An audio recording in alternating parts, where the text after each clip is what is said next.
Text 170 4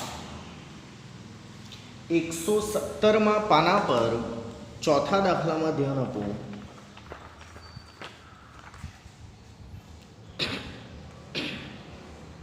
આગળના જેવો જ એક દાખલો ફરીથી કરીએ. એક કોલેજના વિદ્યાર્થીઓની ઊંચાઈ નીચેના કોષ્ટકમાં આપેલી છે. 150 થી 155 સેમી ઊંચાઈવાળા 8, 155 થી 160 સેમી ઊંચાઈવાળા 10, 160 થી 165 ઊંચાઈવાળા 20 અને 180 થી 185 ઊંચાઈવાળો 1 વિદ્યાર્થી આપેલો છે. વિદ્યાર્થીઓની ઊંચાઈનો મધ્યક શોધો. પ્રશ્ન નંબર 1. આપેલી માહિતી અવર્ગીકૃત છે કે વર્ગીકૃત? વર્ગીકૃત. પ્રશ્ન નંબર 2.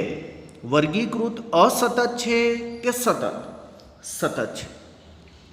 વર્ગોની જે રીત છે એ નિવારક પ્રકારની રીત છે. 150 થી 155, પરંતુ 155 ને આમાં ન લેતા ત્યાર પછીના વર્ગમાં 155 થી 160, પરંતુ 160 ને આમાં ન લેતા ત્યાર પછીના વર્ગમાં નિવારક પ્રકારના વર્ગો છે. જરા તપાસ કરવી પડે કે શું વર્ગ લંબાઈ સમાન છે. 150 થી 155, 155 થી 160, 160 થી 165, 165 થી 170, 170 થી 175, 175 થી 180, 180 થી 185. હા, વર્ગ લંબાઈ સમાન છે. દરેક વખતે 5-5ની વર્ગ લંબાઈ છે. તો હવે સ્થિતિ આમ છે કે સતત માહિતી, સમાન વર્ગ લંબાઈ અને ટૂંકી રીત. સતત માહિતી, સમાન વર્ગ લંબાઈ અને ટૂંકી રીત. તો સૂત્ર યાદ કરીએ. ટૂંકી રીતો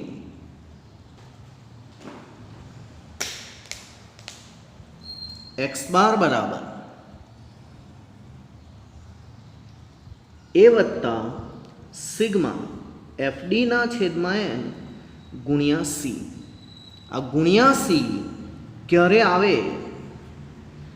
જ્યારે સતત માહિતી હોય, સમાન વર્ગ લંબાઈ હોય અને ટૂંકી રીત હોય ત્યારે જ c આવે. બાકી કોઈ જગ્યાએ c આવતો નથી. સતત માહિતી, સમાન વર્ગ લંબાઈ અને ટૂંકી રીત હોય તો જ c આવશે. શું જોઈએ? a બરાબર સિગ્મા એફ ડી બરાબર n બરાબર સિગ્મા એફ બરાબર અને c બરાબર. c એટલે કે સમાન વર્ગ લંબાઈ આપણે નજર માત્રથી જોઈ શકીએ 5. ખાના બનાવીએ. અહીંથી 5 લીટી છોડી દઈને 2 ખાના જેમના તેમ ઉતારી લેવાના. ઊંચાઈ સેન્ટીમીટરમાં, વિદ્યાર્થીઓની સંખ્યા. વિદ્યાર્થીઓની સંખ્યા એટલે જ આવૃત્તિ f. હવેથી xનું કામ મધ્ય કિંમત કરશે. xનું જ નવું નામ d છે, જે xમાંથી કંઈક બાદ કરીને કંઈક વડે ભાગવાથી મળે છે. d બરાબર x ઓછા a ભાગ્યા c. જો અહીંયા c આવે તો જ અહીંયા પણ c આવે, નહીંતર આવતો નથી. એટલે કે સતત માહિતી, સમાન વર્ગ લંબાઈ અને ટૂંકી રીત તો જ ગુણ્યા c આવે છે. શું જોઈએ? f અને d ના ગુણાકારનો સરવાળો. વર્ગો, આવૃત્તિ, મધ્ય કિંમત, d અને fd. આટલા ખાના પર્યાપ્ત છે.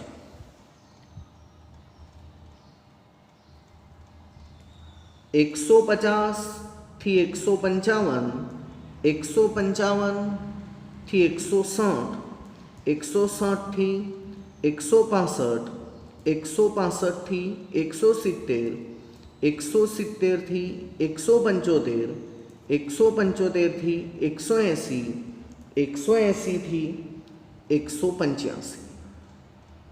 8, 10, 20, 17, 15, 4, 1. મધ્ય કિંમત એટલે અધઃ સીમા અને ઉર્ધ્વ સીમાના સરવાળાને 2 વડે ભાગતા મળતી કિંમત. 150 વત્તા 155 ભાગ્યા 2 152.5. 155 વત્તા 160 ભાગ્યા 2 157.5. વર્ગ લંબાઈ 5 હોવાથી તમે 5 5 ઉમેરતા જાઓ તો ચાલશે. 162.5, 167.5, 172.5, 177.5, 182.5. પરંતુ આ મધ્ય કિંમત તો ઘણી મોટી છે, એને મારે નાની કરવી છે. તેથી જ આ રીતને ટૂંકી રીત કહેવામાં આવે છે. પ્રત્યેક એક્સમાંથી એ બાદ કરવાનો. એ હંમેશા એક્સ ખાનામાંથી ધારવામાં આવે છે.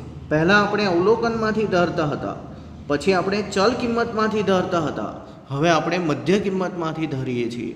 અનુક્રમે એ એટલે ધારેલું અવલોકન, ધારેલી ચલ કિંમત અને હવેથી ધારેલી મધ્ય કિંમત. આટલું જ વાક્ય યાદ રાખી લે કે એ હંમેશા એક્સ ખાનામાંથી ધારવામાં આવે છે. હવે પ્રત્યેક એક્સમાંથી એ એટલે કે 167.5 બાદ કરવાનો. પ્રત્યેક એક્સમાંથી 167.5 બાદ કરવાનો અને સમાન વર્ગ લંબાઈ 5 વડે એને ભાગવાનું. 152 ઓછા 167.5 એટલે કે ઓછા 15. ઓછા 15 ભાગ્યા 5 ઓછા 3. 157 ઓછા 167 ઓછા 10 ભાગ્યા 5 ઓછા 2 ઓછા 1 0 1 2 3. એમ પણ આ વર્ગ લંબાઈ સમાન છે એટલે તમે આવી રીતે ઝડપથી લખી શકશો. હવે તમે જુઓ, એફ અને એક્સનો ગુણાકાર કરતે ને તો ગુણાકાર જટિલ છે, પરંતુ આ તમે મોડે જ કરી નાખશો એફ અને ડીનો, કારણ કે એક્સ એ નાનો થઈને 1 2 3ની મર્યાદામાં આવી જાય છે. તેથી જ આને ટૂંકી રીત કહેવામાં આવે છે. એફ અને ડીનો ગુણાકાર 8 3 10 2 20 1 17 0 15 1 4 2 1 3 સિગ્મા એફ એટલે કે એન અને sigma F D. Sigma F આવૃત્તિઓનો સરવાળો કરતા 75, સિગ્મા એફ ડી ઓછા 38. એ 167.5, સિગ્મા એફ ડી ઓછા 38 આવેલા, સિગ્મા એફ 75. મૂલ્યો સૂત્રમાં મૂકી દેતા 167.5 વત્તા ઓછા 38 ભાગ્યા 75 ગુણ્યા 5. 167.5 માઇનસ ભાગાકાર કરી ગુણાકાર કરતા 2.53 બરાબર 164.97 સેન્ટીમીટર. એકમ હંમેશા પહેલા ખાનાનું લખવામાં આવે છે, માટે જવાબ લખવાનો વિદ્યાર્થીઓની ઊંચાઈનો મધ્યક એક્સ બાર બરાબર 164.97. અહીંયા સુધી મેં જે તમને દાખલા કરાવ્યા એ બધા નિવારક વર્ગના છે. 4 દાખલા મેં તમને કરાવ્યા, 2 સીધી રીતના અને 2 ટૂંકી રીતના. એ બધા નિવારક વર્ગો છે, એટલે કે 155ને નિવારીને ત્યાર પછીનામાં, 160ને નિવારીને ત્યાર પછીનામાં.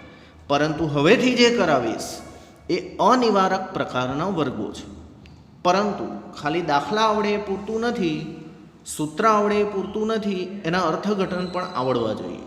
યાદ કરીએ, એક્સ બાર એ, એક્સ બાર મધ્યક, એક્સ બાર મધ્યક, એ ધારેલી મધ્ય કિંમત, એ ધારેલી મધ્ય કિંમત, એન સિગ્મા એફ આવૃત્તિઓનો સરવાળો, એન સિગ્મા એફ આવૃત્તિઓનો સરવાળો, સી સમાન વર્ગ લંબાઈ, સી સમાન વર્ગ લંબાઈ, એફ આવૃત્તિ, ડી એટલે અવલોકનોના ધારેલી મધ્યકથી મેળવેલા વિચલન એવું બોલી શકાય. પણ સાદી ભાષામાં ડી એ એક્સનું નવું નામ છે. ડી એ એક્સનું નવું નામ છે. એફ અને ડીના ગુણાકારનો સરવાળો. એફ અને ડીના ગુણાકારનો સરવાળો. આ બધા અર્થઘટન સૂત્રની નીચે લખેલા છે અને વાંચીને તમારે મોઢે કરવાના.